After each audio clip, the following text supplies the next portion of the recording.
Last month, I saw an odd girl in front of the church. I've never understood what happened. I had just settled into my new job as a history teacher at the community college. I moved to this small town to escape the loneliness after my breakup. At first, life felt isolating in this quiet place. One evening, while driving home, I noticed something strange. As I passed the historic church at the end of Main Street, I saw a girl standing there. She looked lost, wearing a tattered dress. Her dark hair fell over her face, and she swayed back and forth like she didn't know where she was. I slowed down. I thought about rolling the window down to ask if she needed help, but something stopped me. Maybe it was fear. Maybe it was my imagination. I drove past her instead. For days after that, I kept seeing her. Each time she stood there, swaying, her eyes empty and distant. I didn't think anyone else noticed her, or maybe they chose to ignore her like I did. One night, I thought I heard whispers. Maybe they were coming from the church. I drove slower, trying to catch the words, but all I heard was my own heartbeat pounding in my ears. Soon I found odd things near the church. Small dolls sat by the entrance, dirty and worn, as if they hadn't been touched in years. I picked one up. There was a note beside it. It said, "She waits for the one." My stomach twisted. I felt a chill, unsure if it was the message or the fact that nobody else seemed to see them. As I learned more about the church, my unease deepened. It had been abandoned for years after some tragedy. I didn't know the details, but the air felt heavy with loss. The whispers persisted, but they mostly felt like shadows in my mind. I wanted to tell myself I was imagining things, but sometimes I wasn't so sure. One night, I drove down that street again. I had to see if she was still there. My mouth was dry as I approached the church. She was there, swaying in the moonlight. I parked and stepped out of my car, my heart racing. I called out, "Hey, are you okay?" She didn't answer. She kept swaying, her eyes locked on something. Maybe something behind me? I turned, but there was nothing, just shadows dancing in the night. My gut twisted, urging me to run. Then she stopped swaying and faced me. Her empty eyes were fixed on mine. Suddenly she raised her hand as if to point. I felt a block in my throat. My legs felt weak. I didn't know what to do. I looked behind me again, hoping to see something, anything. But there was just darkness. I felt like I was losing myself in that moment. That's when it clicked. I didn't know if she was real or just a figment of my mind. I still drive by the church, but I never see her anymore. I can't shake the feeling that she's still out there, waiting for something. The days passed, and the shadows of that night lingered in my mind. I couldn't focus on my teaching, and suddenly that little Tom I'd wanted to call home felt suffocating. I decided to go to the library. Maybe digging into the church's history would help me make sense of what I'd seen. The library was small and quaint, filled with the smell of old books and dust. I approached the desk, greeted by an elderly librarian. She wore a friendly smile, but I sensed she knew more than she let on. "Can I help you find anything?" she asked. I hesitated, then blurted out, "Do you have any books on the old church down on Main Street? I want to know more about it." Her expression shifted slightly. "Ah, the church.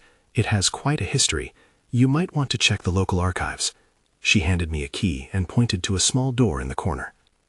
I thanked her and pulled the door open. Inside, it was dim, and I was surrounded by stacks of dusty records and old newspapers. I found a flickering light bulb above me, casting eerie shadows. I spent hours flipping through pages, scanning for anything related to the church. What I found chilled me. The church wasn't always abandoned. There had been a congregation, vibrant and full of life, until tragedy struck. A group of children went missing one rainy night, and the town had searched for them in vain. The townsfolk blamed the church. They said it was cursed, a place of sorrow. My heart raced as I absorbed the details. Then something caught my eye, a photograph tucked into a folder. It was dated 30 years ago, showing a girl in a white dress. She had dark hair, just like the girl I'd seen. I picked it up and felt a shiver run through me. After all this time, could it be the same girl? The note I found with the doll flashed in my mind. She waits for the one. I felt a wave of dread wash over me. If that girl was connected to those missing children, what did that mean for me? I couldn't shake the feeling that I was somehow part of this story. So I decided to dig deeper. I asked the librarian about any records of the children's parents. Her smile faded as she glanced around, then leaned in close. "You should be careful," she whispered, her voice trembling. "Some things are better left buried." I felt the weight of her warning, but I couldn't stop now. I had to learn the truth. As I returned to my car, darkness began to creep in, wrapping around me. I turned the key in the ignition, but the engine sputtered. Panic gripped me. Then I heard it, a familiar whisper dancing through the night, calling me back to the church. That's when I saw it, a figure standing by the church entrance, her tattered dress fluttering in the breeze. I squinted, and my heart raced as I recognized her. It was the girl. She was waiting for me. I didn't move at first. My heart thudded loudly in my chest as I stared at the girl. The streetlights cast eerie shadows across her face. Time seemed to stretch. I couldn't comprehend what I was seeing. The whispers swirled around me, pulling me closer. Then, as if she sensed my hesitation, she turned slightly. Her dark hair swayed with the gentle breeze, and she pointed toward the entrance of the church. I knew I should run, that I should get in my car and drive away, yet something anchored me to the spot. I took a deep breath and stepped forward. "Are you lost?" I asked, my voice trembling. It sounded small against the night. She didn't respond in words. Instead, she tilted her head, as if urging me to follow. My nerves screamed at me to turn back, but curiosity gnawed away at my fear. I slowly walked towards her, the gravel crunching beneath my feet. As I approached the church, I noticed the doors were slightly ajar, creaking softly with every gust of wind. Moonlight slipped through the cracks, illuminating the darkened interior. The girl moved just inside, but I hesitated on the threshold. "Wait," I called softly. "Who are you?" Her eyes, wide and sorrowful, searched mine. It felt as if she were beckoning me deeper into the shadows. When she didn't speak again, I clenched my fists and stepped inside. The church smelled of mildew and abandonment. Dust motes danced in the fleeting light. I scanned the empty pews, feeling the weight of countless eyes staring back at me. In that moment, I could almost hear them, the whispers of the lost children echoing through time. "Why are you here?" I asked, looking around, half expecting the townsfolk to burst in and drag me away. Suddenly, the air grew cold, and the door slammed shut behind me. I whipped around, my heart racing, panic rising like bile in my throat. I was trapped. The girl stood motionless, her expression unchanged. The dimness felt alive, closing in around me.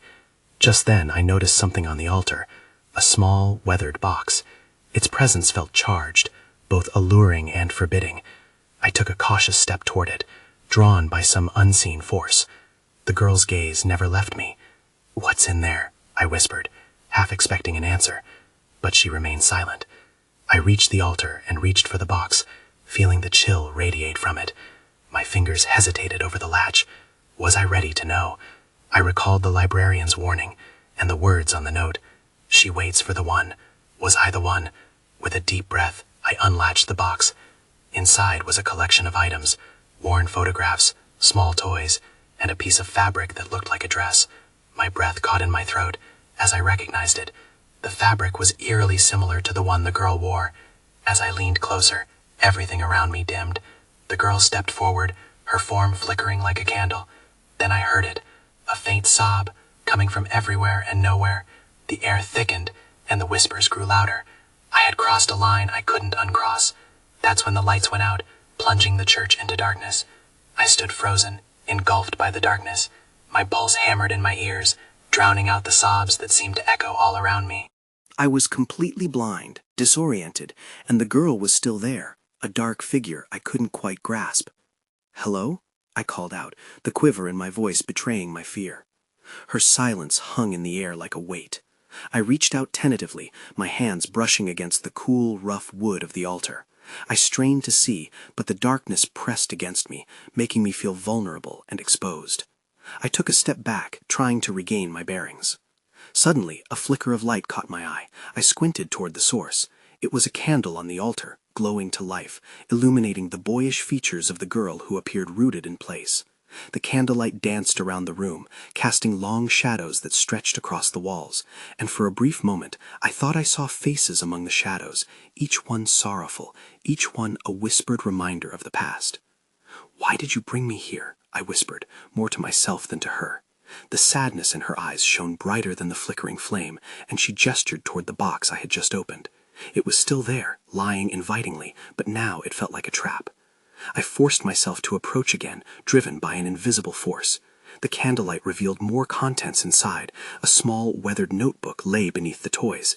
Its pages were tattered, but I could just make out the letters scrawled in a messy hand. I picked it up and began flipping through. The whispers turned into distant cries, each turn of the page accompanied by a faint, pleading voice. "Why are you crying?" I asked, turning back to the girl. "What happened here?" But she remained silent, only looking at me with those sorrowful eyes. It seemed I was not meant to understand, but the urgency in my gut urged me to keep searching. Then I saw it. A photograph slipped between the pages.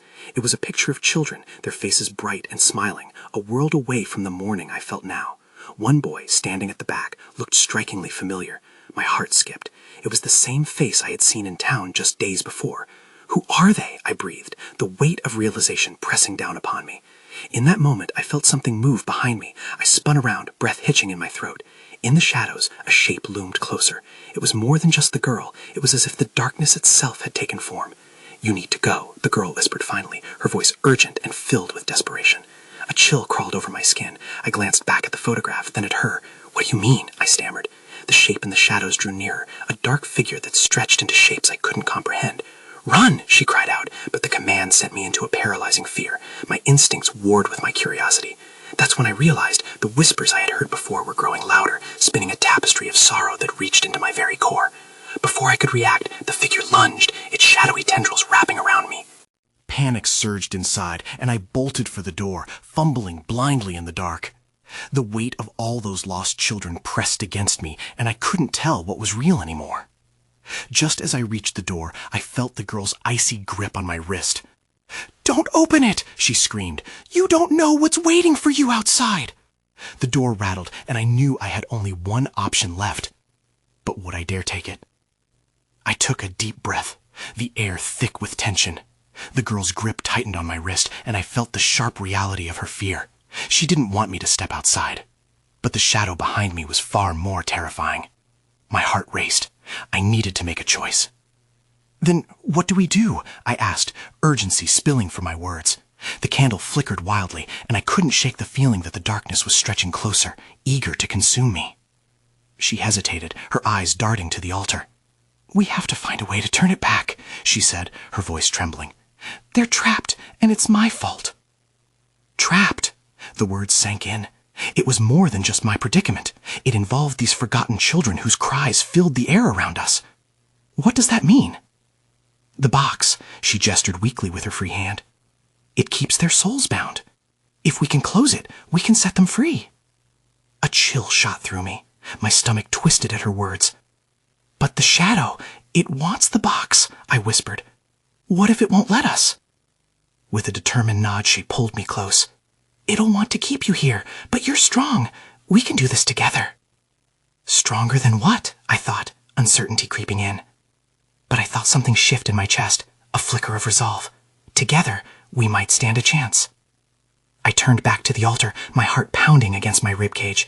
The box lay open, seemingly innocent, but I could feel the energy surging from it, dark and otherworldly. I didn't want to reach for it again, but the reflection of the fearful girl urged me on. "Okay," I whispered, summoning my courage. "We need to close the box." As I stepped toward it, the shape in the shadows loomed larger, a dark mass pulling and twisting. It felt like being watched by a predatory beast, hungry and waiting. I shuddered but pressed on, forcing myself to ignore the dread clawing at my mind. Just as I reached for the box's lid, a scream erupted through the darkness. It wasn't just the whispers anymore, it was a chorus of anguish, shrieking for release. The candlelight grew dim, flickering erratically, and I glanced back. "No!" the girl cried, releasing my wrist to stand defiantly before the shadow. "You can't take him!" With her distraction, I grabbed the edge of the box and slammed it shut. The cries intensified, an anguished wail that reverberated deep within me. The atmosphere around us thickened as a powerful force seized the room. The candle flickered out, plunging us into darkness as I stood frozen, the box now sealed. Then everything went silent. Panic surged inside me. "What just happened?" I asked into the void. The girl reappeared at my side, her expression suddenly grave. "We have to leave now. It's angry." I opened my mouth to respond, but before I could speak, I felt it, stronger than before. The shadow coiled around us, menacing and volatile. I couldn't tell how close it was, or what it was going to do. It loomed, waiting for revenge. "Follow me," she yelled, her hand grasping mine again. The grip was not just fear, it was determination. Desperation took over as she pulled me toward the back of the room, but that safety, that escape, felt just out of reach. I glanced back when I realized A faint glow was emerging beneath the lid of the box. "I have a bad feeling about this." As the shadows closed in, I breathed in deeply and prepared myself for whatever would come next. I felt the pull of the girl's hand tightening around mine as she led me into the dark room's recesses. My heart thumped like a war drum, drowning out the sound of the sinister whispers swirling around us. The glow from the box flickered, a beacon of dread, and I was torn between fleeing and figuring out the source of that unnerving light. "Keep moving," she urged, glancing over her shoulder. The shadows surged, responding to our movement like a stormy tide. Each step I took felt heavier, weighed down by the shadows that craved our escape. We reached the far corner of the room, where the stone walls seemed to breathe, inhuman and alive. I pressed my back against the stone, trying to gather my bearings. "What now?" I asked, my voice barely above a whisper. "We can't let it get to the box," she replied, urgency in her tone. She scanned the darkness as if searching for an exit, but all I could see were walls closing in. As if responding to her thoughts, a sudden chill enveloped the room, and a low growl echoed, belly deep and menacing. It sent a shiver through me. "What is that?" I asked, eyes wide, feeling the thrumming energy around us. "The shadow," she said, horror creeping into her voice. "It's angry because we locked it inside." I swallowed hard. "But what does it want?" "Freedom," she said simply. "Anything to claim what it believes is its." I couldn't believe this was actually happening. I felt like I was trapped in a nightmare. "So, what do we do? How do we stop it?" Her eyes flashed with determination. "We need to find a way to seal it here. We have to draw it away from the box." She quickly scanned the room again, and her gaze landed on a small dagger resting on the altar. "Wait, that dagger," I pointed, skeptical. "What's that going to do?" "It can channel our will," she explained. "If we can focus our fear into it, we can redirect the shadow's energy. But we need to be careful." I nodded, my heart racing as she dashed toward the altar. The shadows pulsed, almost alive, swirling frantically behind her. Every inch she moved toward the dagger felt like an eternity. I could sense it waiting, stalking behind us, as if someone had whispered our names. "Come on," she called, reaching the altar and gripping the dagger tightly. "It's now or never." "What do I do?" I stayed rooted in place, battling the urge to flee. "Join me! We have to face it together!" With no more time to waste, I made a sprint for her side, the dread clawing at my back. As I reached her, I felt something shift in the air.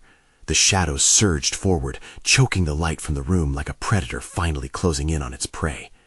In an instant, it was upon us, the darkness enveloping everything. I raised my hands, but it felt useless. And that's when I saw it, an ethereal flash of the children trapped inside the box, their faces twisted in sorrow and fear. It hit harder than anything I had ever felt before. "We have to fight back," I cried, my voice breaking through the overwhelming darkness. "If they're trapped, we need to save them." The girl nodded, her resolve shining through her own fear. But as we steeled ourselves to fight, a shrill scream echoed from the box. We turned our heads in unison, dread pooling in our stomachs, as the glow beneath the lid became a blinding light. I felt my heart drop. What's happening? The blinding light surged from the box, threatening to ignite the very darkness we stood in.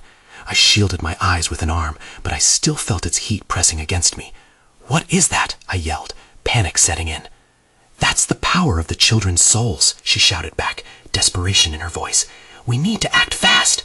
I looked around, searching for something, anything that could help us. The dagger in her hand shimmered like a beacon, but the shadow didn't seem to acknowledge its potential.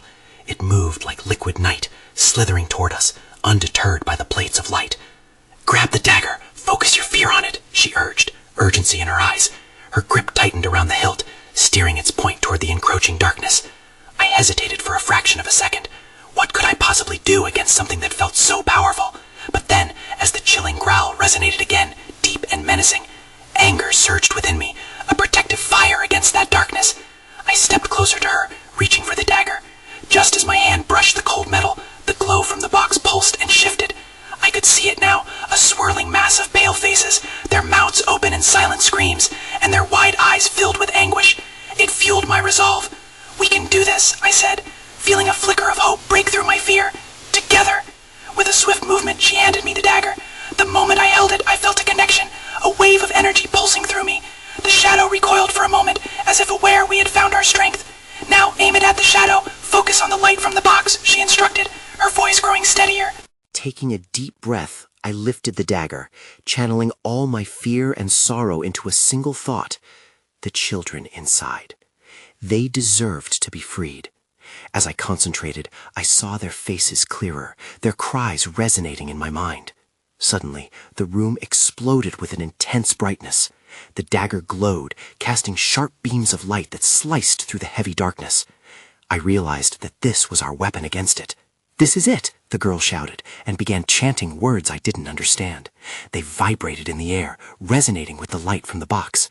I joined her, our voices intertwined, pushing back against the shadow that writhed in agony. But then, something unexpected happened. The air turned electric, and the shadow surged forward, seemingly drawn by our combined energy. It lashed out, wrapping around us, squeezing like a vice, choking the words in my throat. "Stay strong," she shouted, her eyes fierce and unwavering. But I felt my grip on the dagger slipping as the darkness threatened to pull me under. I couldn't let that happen, not now. I dug deep, reaching for that spark inside me, and thrust the dagger toward the heart of the shadow. The moment the dagger met the darkness, there was a deafening roar. An icy wave crashed over me, and I was knocked back against the wall. I blinked, trying to gather my senses, but when I looked up, the glow from the box was fading, growing borderline ethereal. "No," I gasped, pushing myself to my feet. The girl was already back at my side, ready to fight, but I could see the growing shadow expanding, trying to fill the void. "Focus, we need to finish this now." But as we prepared for another attempt, an ominous whisper slithered through the air. "You think you can confine me?" it said, the menace thickening. "I am not so easily trapped." I froze. The shadow was awake, and it wasn't finished yet. "What do we do?" I pleaded, my voice trembling. Then it emerged. In that moment, I realized we might have just awakened something far worse. Suddenly, the darkness twisted and churned. A figure began to take shape within it, a grotesque silhouette that seemed to absorb the very light around us. I could barely breathe. Every instinct in me screamed to run, but my feet were glued to the floor. "What is that?" I whispered, my heart racing as the figure stepped forward. The dread pooled in my stomach, anchoring me. The girl next to me stood firm, her determination unyielding despite the horror unfolding. "Stay strong," she shouted, her voice breaking through my paralysis. "We have to confront it." I nodded, even though terror gripped me. With every inch the figure advanced, I felt the dagger in my grasp pulse with energy, an anchor in the storm of shadow. It was now or never. "Focus on the children," she cried, breaking my focus. "They need us." I squeezed my eyes shut for a moment, forcing myself to visualize the faces I had seen before, the pale, desperate eyes full of sorrow. Their pain fueled my courage. I lifted the dagger again, aiming it at the figure as it continued to shift wildly, like smoke in the wind. "Together," she yelled, and I could hear the chant from her lips once more. We joined our voices, binding our strength in the fear we had faced. But the figure laughed, a chilling sound that echoed in the dim light. "You think mere words will save you?" it taunted, its voice a dark melody that wrapped around my mind like chains. "You are nothing but insects, cheap and easily crushed." I felt the heat of the dagger burning in my palm. The light, however faint, flickered at its end. "You can't control us," I shouted back, surprising even myself. With a sudden surge of adrenaline, I lunged forward, plunging the dagger into the shadowy figure. The instant it made contact, a shockwave rippled through the room. Light exploded from the blade, illuminating every corner, and I felt a surge of hope wash over me. But the figure shrieked, a sound that pierced my ears, and I knew we had awakened something deep inside it. It lunged at me, tendrils of darkness reaching for my throat. "No!" I screamed, but before I could react, the girl was beside me. She raised her arm, summoning the light that erupted from the box. The dagger flared brighter in our hands. As the light pulsed, the shadow retreated, hissing and writhing in agony. "You think you can break me," it seethed. "I will return, and when I do, I will take everything." "Not if we can help it," I shouted defiantly. The glow intensified, resonating through my bones. Something deep within shouted for me to let go of my fear and embrace this fight. Whispers filled the air, layering upon each other. Yet there was a familiar tone. Suddenly, in the heart of the chaos, I remembered something. "The chant! It's binding us together!" "Exactly! Keep chanting!" she urged, her voice rising above the tempest. We poured everything we had into those words, struggling against the shadow that wanted us to falter. But as we did, I caught a glimpse of something moving in the back. The box, with its light dimming even further. Time felt warped. I didn't know how much longer we had before everything descended into darkness again. Then the girl's eyes widened in horror. "We have to hurry! It's feeding on our fear!" My heart raced. "What do we do?" That's when I saw it, an opening in the darkness, a chance to break free from its grasp. But would we make it in time? I didn't think twice. "We have to go now," I shouted, grabbing the girl's arm. Together, we sprinted toward the opening, each step feeling like a battle against the consuming shadows. The figure howled behind us, its voice clawing at my mind, demanding I turn back, demanding I surrender.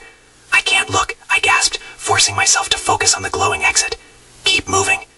She nodded, determination etched into her features. In the midst of the chaos, I found a surprising comfort in her presence. We were a team, navigating through the nightmare together.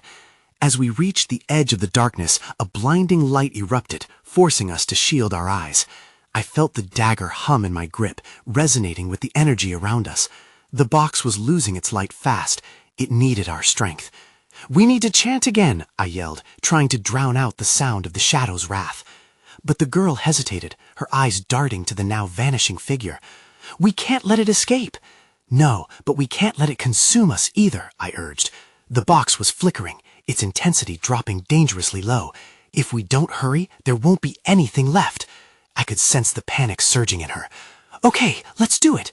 We raised the dagger and started chanting together, weaving our voices into a tapestry of light. The shadows writhed as if in pain, fluttering like dying embers. The chant focused my mind, channeling all the fear into something stronger, something that could expel the darkness. Then it struck me. "What if the box is a part of this?" I shouted above the cacophony. "What if it's connected to the children?" What I said hit me hard. Their pale faces flashed through my mind again.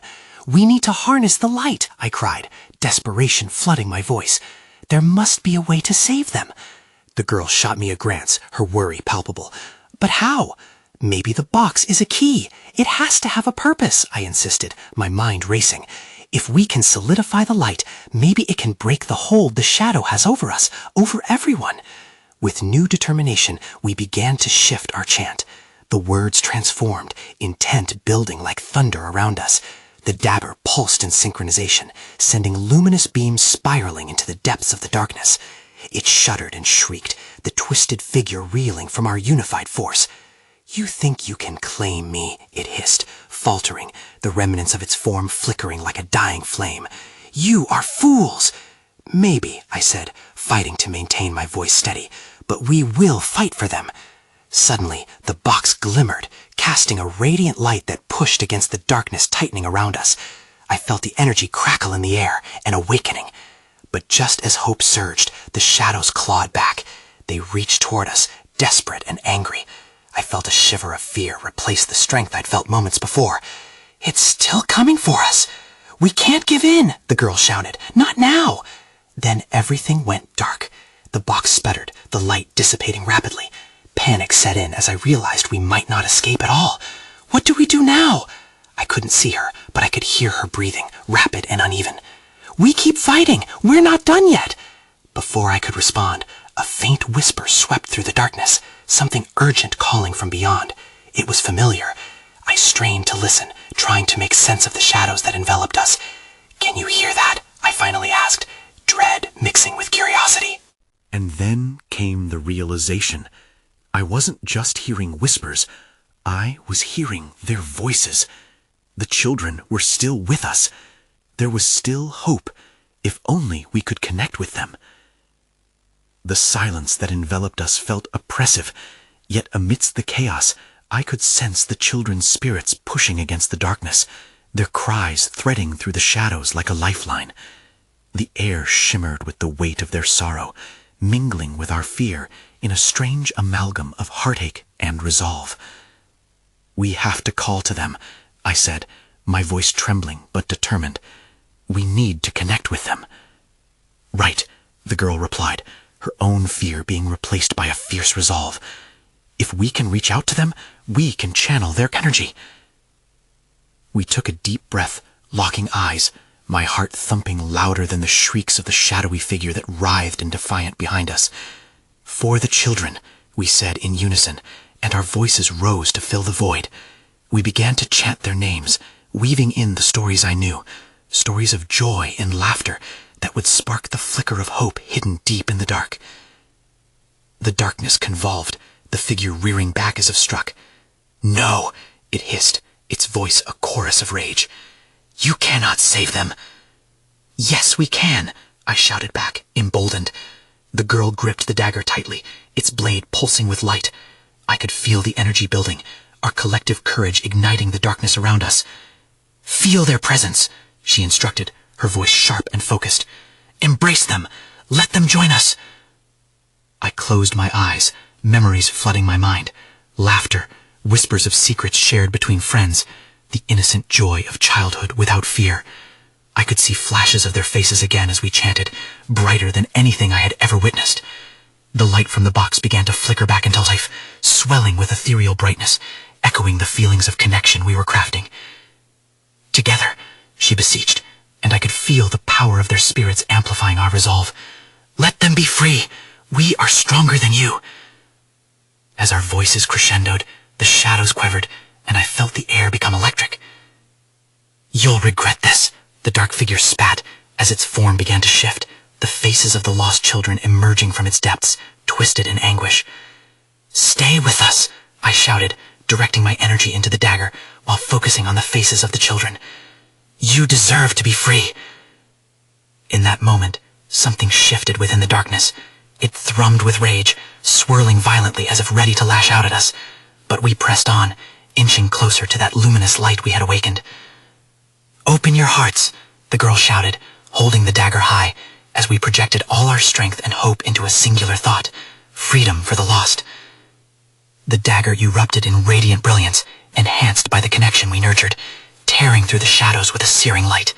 The darkness recoiled, screeching. The air shimmered around us, straining against the energy we commanded. Light burst, swallowing the darkness whole. But just as victory seemed within reach, a wave of anger surged from the figures, growing larger and more menacing. The voices in the shadows twisted, becoming a cacophony of despair.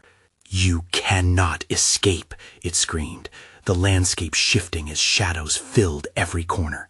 "Kai, now!" the girl cried, breaking through the fever dream. I lunged forward, placing the dagger firmly against the heart of the dark figure, pouring every ounce of resolve, every memory of laughter and joy into that one moment. "We will not surrender." With one last effort, I shouted, "Be free!" as I pressed the energy of the children's souls through the dagger. The light erupted, piercing the darkness with irresistible brilliance. Time seemed to stop. Chaos morphed into perfect clarity as a blinding wave of light surged outward, engulfing the shadows around us. The scream from the figure echoed, swirling away like smoke dissipating under the sun. And then, silence. I opened my eyes, breathless and disoriented. We stood in the church, the remnants of darkness fading into the corners, leaving only the shimmer of light in its wake. The box sat open on the altar, the glow still radiating, but stable, no longer flickering uncertainly. "Did we do it?" I whispered, still grappling with what just transpired. The girl turned to me, her eyes bright with hope. I think we did." Yet even as she spoke, I noticed something beneath her smile, a lingering shadow that seemed to dim the brightness momentarily. But before I could question it, a gust of wind billowed through the church, and the lingering whispers of the children filled the air, soft yet haunting. It felt like a gentle goodbye, a final echo of their presence. At that moment, I understood that while we may have vanquished the immediate threat, the echoes of their stories would always linger. There were still answers out there, still memories to uncover. I moved away the next week. I reflected, the weight of those memories dragging me back to reality. Sometimes when I drive past that church, I wonder if the darkness has truly vanished. Sometimes I think I hear those familiar whispers again. An unsettling chill washed over me as I contemplated the ambiguity of my experiences. I still think about the girl in the church. I moved to a different city after that. Occasionally, I wonder if those dark entities still linger, waiting to be uncovered in shadows that slip into corners of my mind. But mostly, I try not to think about it.